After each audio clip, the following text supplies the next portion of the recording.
আসন্ন ঈদ উল ফিতর উপলক্ষে বাজার মনিটরিংয়ের অংশ হিসেবে রংপুর ভোক্তা অধিকার সংরক্ষণ অধিদপ্তরের অভিযান হয়েছে।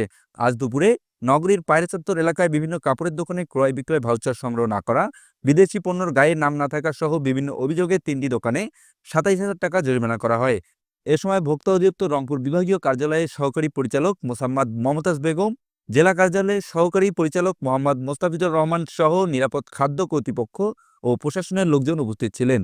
এমন অভিযান অব্যাহত থাকবে বলে জানান ভোক্তা অধিকার সংরক্ষণ অধিদপ্তর। ভোক্তা অধিকার সংরক্ষণ অধিদপ্তর রংপুর বিভাগীয় কার্যালয়, জেলা কার্যালয়, বাংলাদেশ নিরাপদ খাদ্য কর্তৃপক্ষ রংপুর সহ আমাদের একটি টিম আজকে বাজার মনিটরিংয়ে বের হয়েছে। আজকে আমাদের মনিটরিংয়ের মূল বিষয় ছিল আমরা বিভিন্ন কাপড়ের দোকানগুলোতে আমরা অভিযান পরিচালনা করব, কারণ এই বিষয়ে আমাদের কাছে বেশ কিছু অভিযোগ আসছিল নিয়মিতভাবে। আমরা বিগত 3 দিন ধরেই এই বিষয়টা নিয়েই কাজ করছি।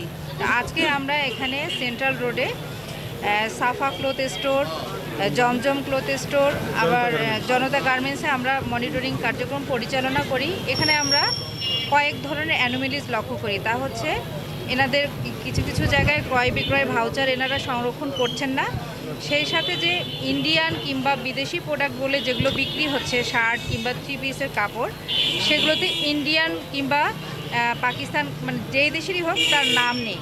তো আমরা সেই সংশ্লিষ্ট ইম্পোর্টারের কাগজগুলো যাচাই বাছাই করছিলাম, সেগুলো দুটি প্রতিষ্ঠান দেখাতে পারিনি বিধায় তাদেরকে আমরা আইনগত জরিমানার আওতায় নিয়ে এসেছি।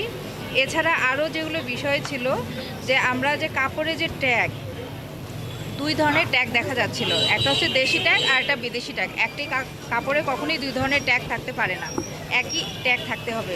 এই বিষয়গুলো আমরা আমলে নিয়ে 3টি প্রতিষ্ঠানকে এ পর্যন্ত 27,000 টাকা জরিমানা করেছি।